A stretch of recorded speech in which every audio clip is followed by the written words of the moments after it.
নমস্কার বন্ধুরা, নবরত্নের আজকের ভিডিওতে আপনাদের স্বাগত। আমি নীল। আজ আমি আরো একটা আপনাদের গল্প বলে শোনাবো। Hello, today I am reading Eat My Dust, Henry Ford's First Race by Monica Kulling. Henry Ford liked to drive. He liked to drive into town. People got excited when they saw him. There is that crazy Henry driving his horseless buggy again, they said. Ladies ran for the sidewalk. Men leaped for cover. Dogs barked. Horses reared. Henry liked driving into town. Henry has built his car by himself. It ran on gas. It did not have brakes. Henry stopped his car by turning off the engine. Then he jumped out. Henry tied his car to a post just like a horse, so it would not roll away.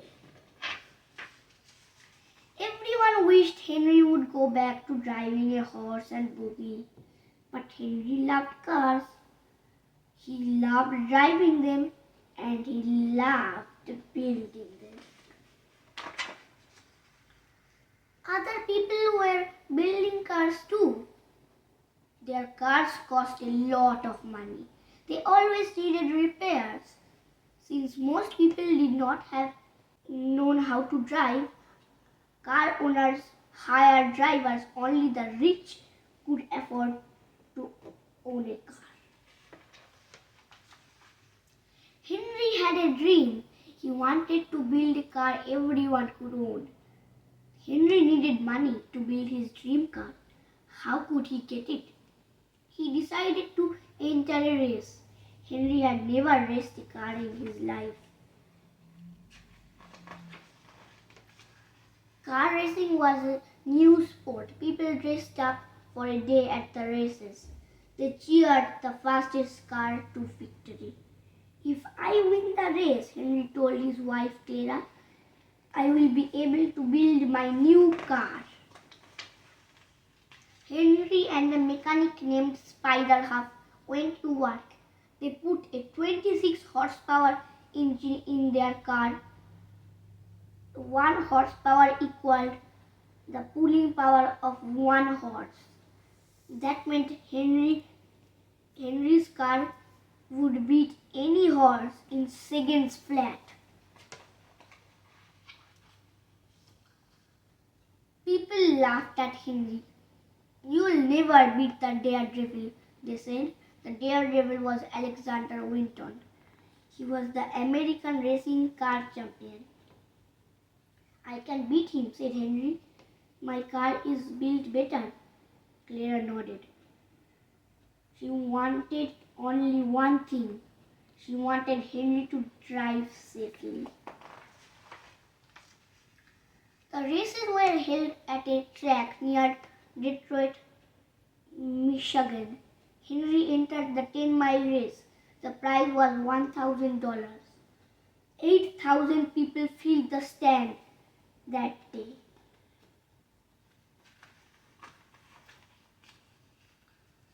The 10-mile race was the last race of the day.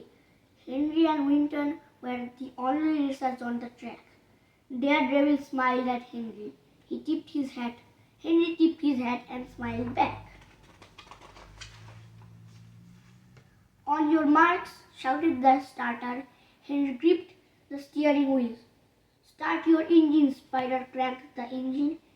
Henry's racer roared to life. Bang! The starter postal went off. Henry and Winton shot down the track. The crowd cheered. Most were cheering for Winton. They were sure he would win. The two cars raced side by side. Up ahead lay the fast car. Winton was a pro. He knew how to drive around a bend without slowing down. Henry did not. He had to cut the engine. Then he made a slow wide turn. Lean out, shouted Henry. Spider stood on the running board. He leaned out. Henry took the car. Spider's weight kept the racer from tipping over. Winton was ahead. Henry stepped on the gas. He sped down the track. His car caught up with Winton's. The car raced around the track 5 more times. The racers were on their last lap. The finish line was in sight. Suddenly black smoke covered the track. Henry could not see. Was his car in trouble? Was the engine overheating? Was the race to build his dream car over? No, Winton's car was in trouble. Suddenly the engine stalled. Winton's car rolled to a stop. Henry rode past in a cloud of dust. Yippee! He shouted with glee. The crowd went wild. Men threw their hats in the air. Women stood on their chairs to get a better view. Henry had won his first car race. Henry Ford was the new American racing car champion.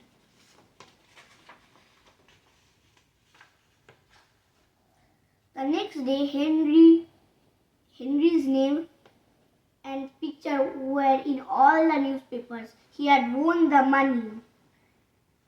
He had also won a beautiful crystal punch bowl.